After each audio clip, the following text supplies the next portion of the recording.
Ils sont la preuve que le talent résiste à l'épreuve du temps. Ingrid, est-ce que tu baises? Oh là! Ils ont marqué les jeunes des années 20 et continuent de marquer ceux des années 2020. Non, ce n'est pas qu'on est des surhommes. Nous sommes a fortiori des hommes comme les autres. De parfaits inconnus aux illustres inconnus, leur humour aussi intelligent qu'engagé est resté. Heureux de vous retrouver. Bonjour Valérie. Bonjour Jean-Pierre. Bienvenue sur 3615 TBA. Comme Téléboutique Achat. Et leur maîtrise de l'art oratoire y est pour quelque chose. Aujourd'hui, c'est à vous de maîtriser les 3 leçons d'art oratoire que les inconnus nous ont léguées. Alors accrochez-vous parce que vous allez parler.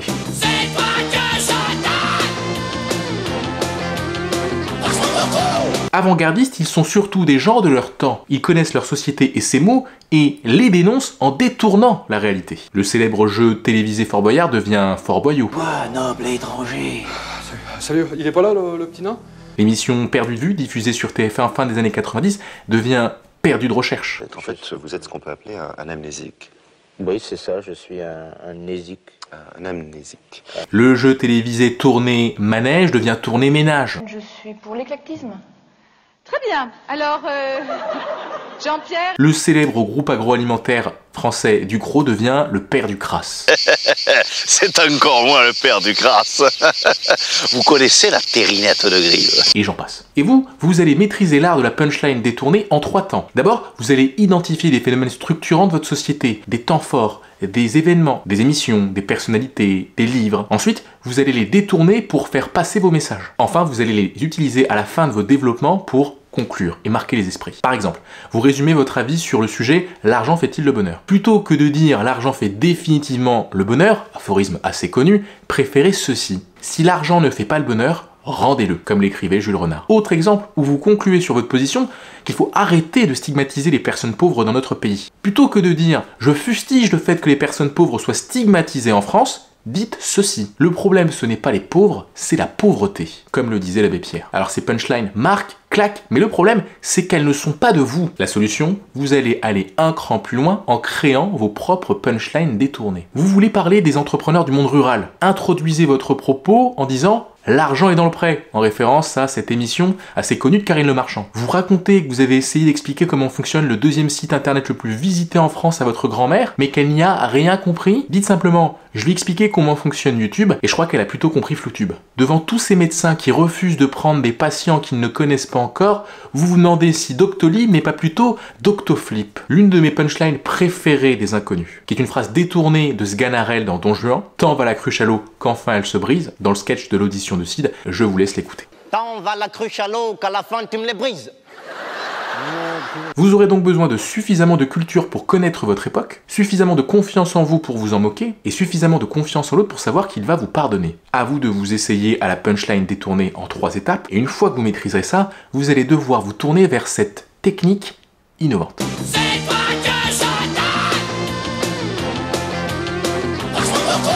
C'est une force à côté de laquelle passent nombre d'observateurs des inconnus. Rappelez-vous de ceci, les gens vous aimeront si vous les aidez, ils vous retiendront si vous les marquez. Alors en voici un petit florilège. Non, pas du tout. Ce qui est scandalisatoire, scandalifiant, il faut le savoir. Non mais sinon il y a votre pipe. Si votre pipe, plan d'intérêt sur perte.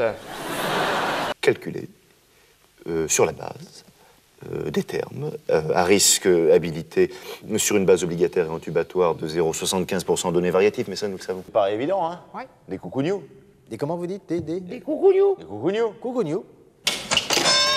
Pour en trouver, vous devez sentir que le mot que vous devriez utiliser ne résume pas assez l'idée que vous voulez expliquer. Vous allez tirer le mot pour l'exagérer à l'instar des grands auteurs que l'on connaît. Louis-Ferdinand Céline n'hésitera pas à utiliser le mot « amourie » pour expliquer tous les bruits qui sont faits lors d'un rapport sexuel. L'écrivain Hervé Bazin n'hésite pas à inventer le mot kleptomanie, un peu comme la kleptomanie, mais ça consiste à tout enfermer à clé et à enfermer les clés qui ont permis d'enfermer tout ce qui a été enfermé. Ou encore Sacha Guitry qui crée le Moaa, une sorte d'ego surdimensionné. On se moquera de vous, certainement. On vous critiquera, possible. On vous retiendra, c'est certain. Devenez des orateurs marquants en créant vos propres concepts néologiques. Arrêtez de reprendre les concepts, faites en sorte d'être repris. Et maintenant que vous connaissez la punchline détournée et le concept néologique, vous êtes prêts pour cette 3e leçon physique.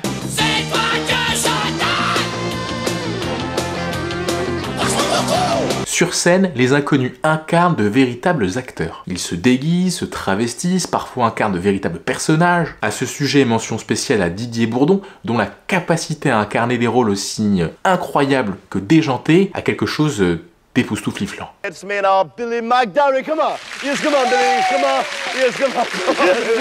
vulgarité est écartée, le rire retrouve tout. Ça, c'est important. C'est important parce que le mot personnage vient du latin persona qui signifie masque de théâtre. Et c'est là toute la différence entre eux et vous. Lorsque vous prenez la parole en public, vous ne devez pas incarner un personnage. Vous n'avez pas le luxe d'avoir un masque derrière lequel vous cachez. Vous êtes l'auteur et l'orateur. Vous êtes responsable de vos idées, vous devez de les incarner. Mais vous n'avez pas de masque, vous avez un rôle. L'acteur joue un personnage, vous incarnez un rôle. L'acteur a un masque, vous avez un costume. L'acteur joue quelqu'un d'autre, vous ne pouvez être que vous-même. Ainsi, s'ils n'ont d'inconnus que le nom, c'est sans doute parce qu'ils ont su décrire leur époque à coups de punchline détournés, marquer les esprits avec leur propre concept néologique déjanté et assumer leur posture d'acteur face à un public avare de connaître leur vraie personnalité. Mais attention, s'ils ne sont pas nos frères jumeaux, les acteurs sont au moins nos cousins. Ils ont des choses à vous apprendre et ces choses-là, vous devez les apprendre ici.